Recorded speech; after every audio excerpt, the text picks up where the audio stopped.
John McCain and Sarah Palin, as we've just mentioned, back on the campaign trail right now and pushing the message that the Republican ticket is the change that Washington needs. Let's listen. There are some candidates who use change to promote their careers, and then there are those, like John McCain, who use their careers to promote change. Change is coming. Change is coming. Change is coming.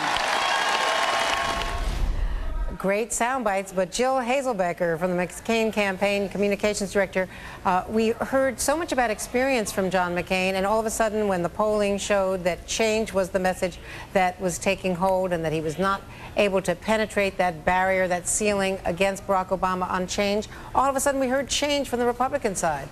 So who's using change to promote their career? Well, Andrea, John McCain has the experience to bring change. He's someone who's been working across the aisle in Washington to bring change to the American people on the big issues, whether it's immigration reform, campaign finance reform, standing up and fighting for the strategy that's working in Iraq today, that's allowing us to have a discussion about bringing our troops home. John McCain is someone who has always stood up, always fought for change and reform in this country. Let me ask you how you define change.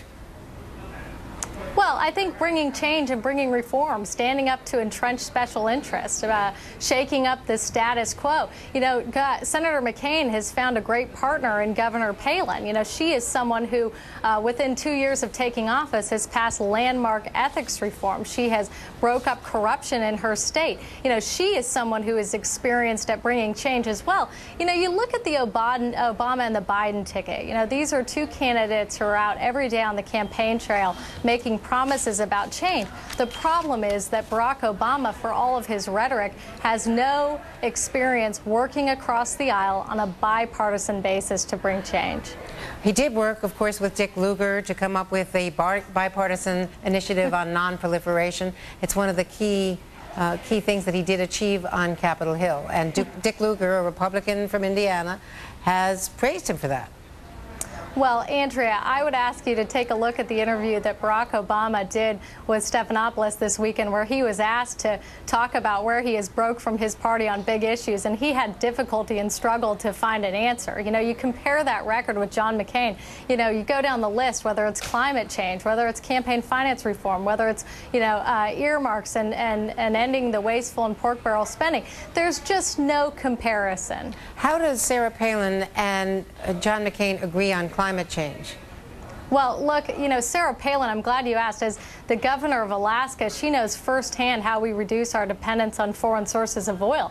You know, this is a candidate in Sarah Palin who has worked to build a $40 billion oil and gas pipeline. But Jill, doesn't she have a completely different position on climate change and its origins than John McCain?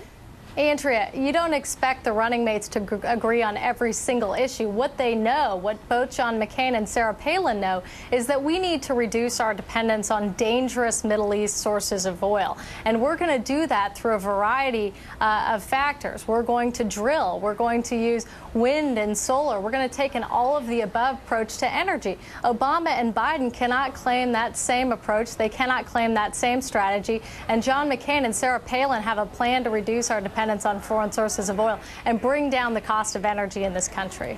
Let me play for you a moment Joe Biden on Meet the Press talking about his counterpart, Sarah Palin. Look, she's a smart, tough politician, and so I think she's going to be very formidable. But, you know, eventually she's going to have to sit in front of you, like I'm doing and have done. Eventually she's going to have to answer questions and not be sequestered. Eventually she's going to have to answer questions about her record. There's a lot of very tough, smart women in the United States Senate. I debate every day. Now, he's describing her as a smart, tough politician. Is he trying to play with the expectation game there, because the expectation was lowered so much for how she would do in a debate? I looked at some of those tapes of her debating in 2006 against her opponents in the governor's race in Alaska over the weekend, and she was pretty tough. Anybody who underestimates Sarah Palin does so at their own peril. This is a very smart, very experienced, very savvy woman. Jill Hazelbecker, what's the next step? I know she's going to do an interview at the end of this week, but is she going to have a news conference? You know, we know that when Dan Quayle was chosen. The very next day he was talking to the press. He had news conference. Geraldine Ferraro, the first woman chosen for the national ticket, she had a news conference the next day. She has been pretty much sequestered, reading off teleprompters. We're told she's going to do a network interview at the end of this week, but when is she going to go on a Sunday talk show, a real interview program, and sit down and, in a live format, take tough questions? Well, I appreciate the media's great interest in planning her press strategy, but we're going to do what we think is best and right for the campaign. Well, the media is really speaking up for... But Andrea, of course, I mean, the issue here is whether voters, Jill, can take a look at her unfiltered and make their own decisions. We saw John McCain doing that this weekend, Joe Biden doing that, Barack Obama this weekend, and other vice presidential choices have done that within 24 hours of being chosen.